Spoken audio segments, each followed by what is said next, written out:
Chris, many of our listeners sit within large global organizations that have operations across the world in UK, Europe, APAC, etc. One of the things that they've been talking about and concerned about recently is the UK umbrella tax reforms. And I was wondering if you could give your take on, I suppose, why they're coming about, the need for them, and where it's really going to go. Yeah, no, that's fine, and something that is very, very topical at the moment. So, I suppose in my, opinion, the government is closing a loophole effectively in tax legislation. I think that's one of the primary drivers for it. So as it stands right now, companies are, they're involved in the recruitment and supply of labor are allowed to subcontract the employment or the engagement of that to another party, to an umbrella company. So that is absolutely fine and relatively, it's quite normal for our industry, but it has made it easier over the years for non-compliant behavior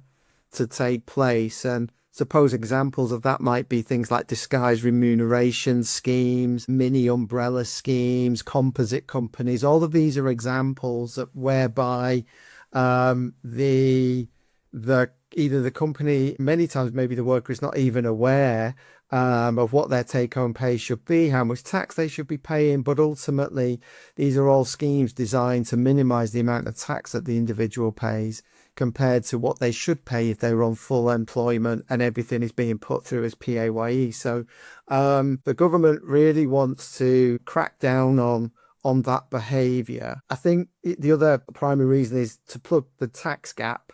Life is expensive, and the government and their public borrowing is probably record high levels, and they've got a tax gap that they need to plug.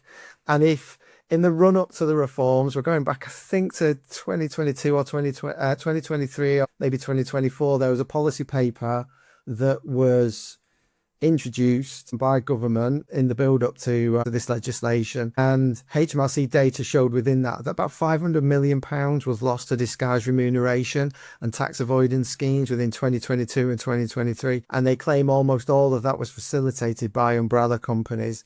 That's the gap that HMRC are looking to plug. So, similarly, like when IR35 and off payroll came in, they made, the government made statements about, this is the tax gap that we're looking to plug and this is the hole that we're trying to fill. Exactly the same here. And then I think ultimately, HMRC is a smart organization, and they recognize as well, I think they're moving to a place where they want the supply chain to be self-policing effectively. And I mean that with all due respect, to HMRC, but I think they want to put the onus and responsibility for the compliance within that supply chain, actually within the supply chain. They want to put the liability there. And so within this new Chapter 11, there is a mechanism to recuperate any tax shortfall from the other parties in that without a statutory excuse. There's no excuse that you can give for the failure of tax and national insurance within that supply chain. And it's not like HMRC can go to anybody within that supply chain.